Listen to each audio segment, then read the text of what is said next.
Doc Wilderness here. Today I wanted to talk about two of the most important things that I think out of the 5 C's of survival that you should always have on you, whether you're hiking or camping, and that's water and fire. So today we're going to talk about what I carry for water and fire. So let's go ahead and get started. First up, always bring lighters. Now, disclaimer, everything I keep is in a waterproof bag, like just a regular Ziploc baggie, because God forbid it rains out. You don't want to get anything wet, especially these because they take forever to dry out. And I have yellow zip ties around these so the buttons can't be pushed down, so the lighter fluid can't be leaked out and into my pack. So I always carry at least 2 lighters on me, at least 2 full lighters. I know a lot of people like to carry white lighters because they can see in the sunlight where the fluid's at. I'm big on superstition, so white lighters are bad luck here in my neck of the woods, so I don't carry white lighters. Anyway, next up, matches. I have 2 different sets of matches. I have waterproof matches, and I have these Yuko stormproof matches. These things are pretty cool. They come in this sealed container that, you know, it's basically will not get wet or anything. This can get knocked around. It can go through a storm or hurricane, anything, and these things will survive. One of these matches alone, they're hard to get out, but one of these matches alone will burn for 15 seconds, and that's more than enough time to get a fire going. And it comes with a striker on the inside, which is wrapped in plastic. It's waterproof also, and then a striker on the outside. And then on the inside of the cap here, it has some cotton. So to get your fire going, use a little bit of kindling. You can use that cotton in there, and that's great. So these are pretty cheap. I actually picked this up at Walmart. The Yuko stormproof matches. I think you should go get you a pair. Definitely a great investment. Next up for fire, and I always do, I have this rule, I have a rule of 3, so I have 3 ways of starting fire and 3 ways of purifying water. I have 2 magnesium rods, 2 ferro rods, magnesium ferro rods. I can easily strike. One actually comes with, I carry 2 of me at all times, but one actually comes with a striker on it, so I can easily make some spark, you know, and start a fire that way. And this thing, the striker that came with it, has a little ruler on it, has a little wrench, and it also has a little saw, so you can chip away at some wood for some kindling. I always carry 2 bottles of alcohol, just in case I can't get a fire going if it's wet. Alcohol is very flammable, 70 proof isopropyl alcohol, and then hand sanitizer, which also has alcohol in it. So I always have backups to backups to backups. Now, also with my fire container, I carry cotton balls, and then cotton balls that are saturated in Vaseline. Vaseline is a very high flammable substance, so that petroleum jelly. But I have regular cotton balls, and I have petroleum cotton balls, so that's always a good thing to have. I also like the fuel tablets that they have out there. Those are great. They burn for 5 to 7 minutes. I also have those. I don't have them on me, but they're great pieces of equipment. It comes in a pack of 25. I forget who makes them, but they're little fuel tablets. They are smokeless, they're ashless, and they don't liquefy. So if they don't liquefy, they don't make ashes. So that's great too. They carry the little fuel. They're called fuel pellets, and those are great for starting fires too. Now, moving on to my water kit. Okay. Again, everything I keep into a bag, waterproof bag. I have my Sawyer mini filter, micron filter. It goes down to 0.1 microns. So I can screw this onto one of my smart water bottles and just literally drink lake water, pond water, creek water, and it'll filter it right in there. And it also comes with a package that has an irrigation syringe on it that you can clean it out every once in a while.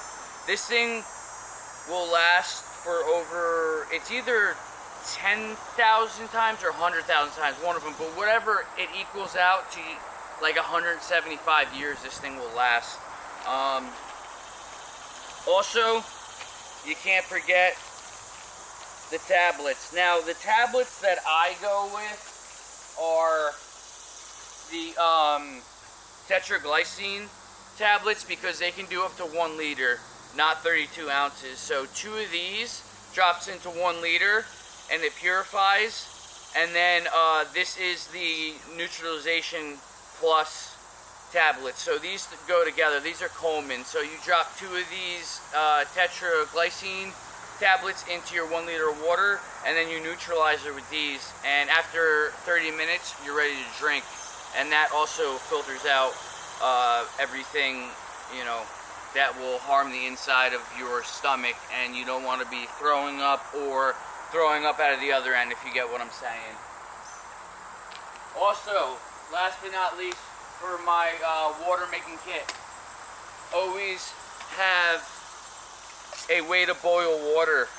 I have this little stainless steel. Always have some stainless steel. Stainless steel is great when it comes to boiling water. It's fast.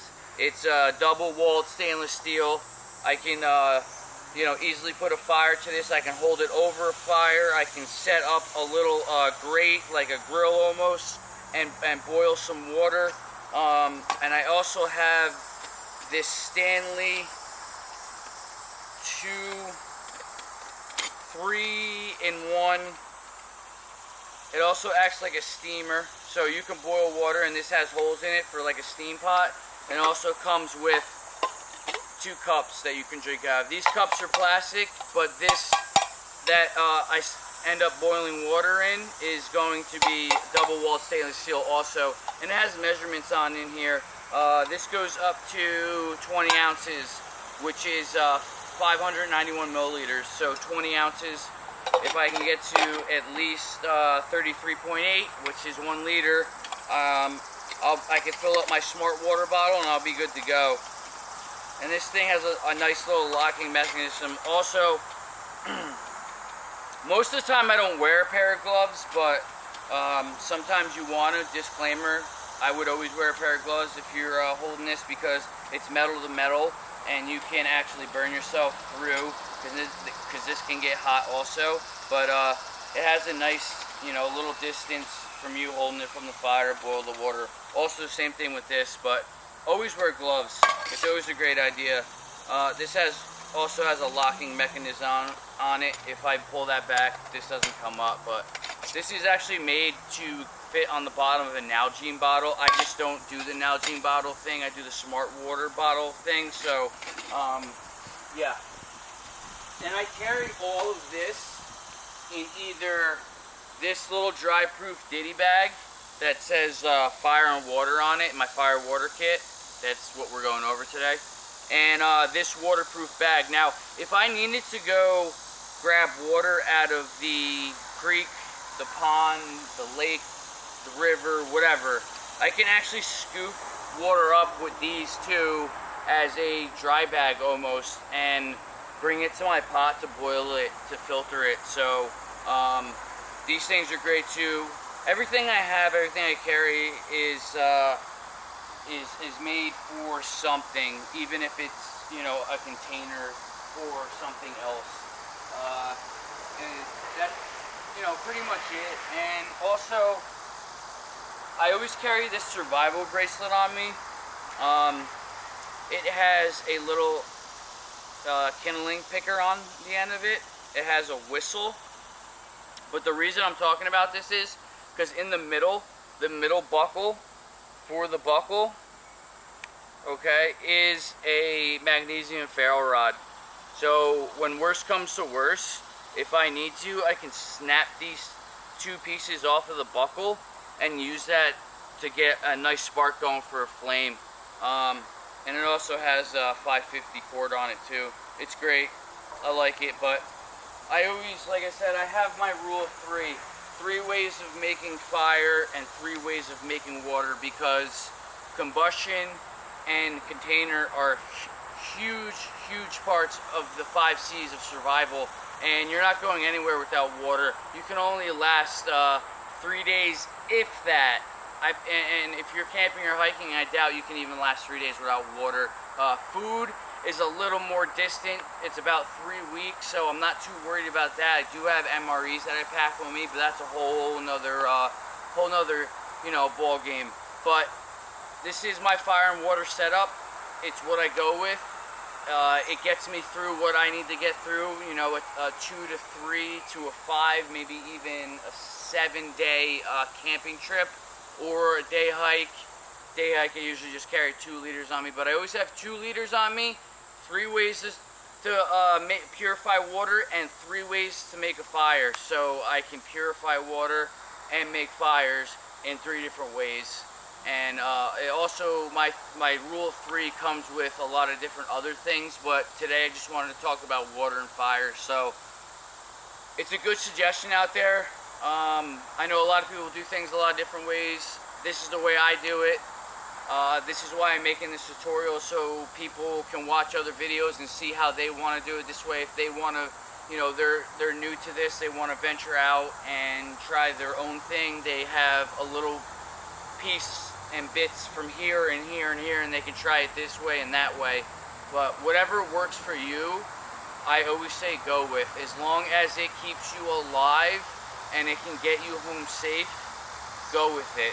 So, Doc Klein, I will see you on the next video. We're going to go over a lot of stuff. I have a awesome trauma pack coming in from High Threat Innovations. Their trauma pack they sent me. It's basically a ready-to-go trauma pack, first aid kit, IFAC, and it's just snap on and go. They have all different kinds. They have civilian kinds. They have law enforcement kinds, they have military kinds, they have fire and rescue kinds. But anyway, that's for a whole nother video. I just wanted to kind of ramp that up, kind of a cliffhanger. That's going to be a great video. I'm very excited for that. So anyway, I will see you guys later. As always, be safe, be prepared, and stay vigilant.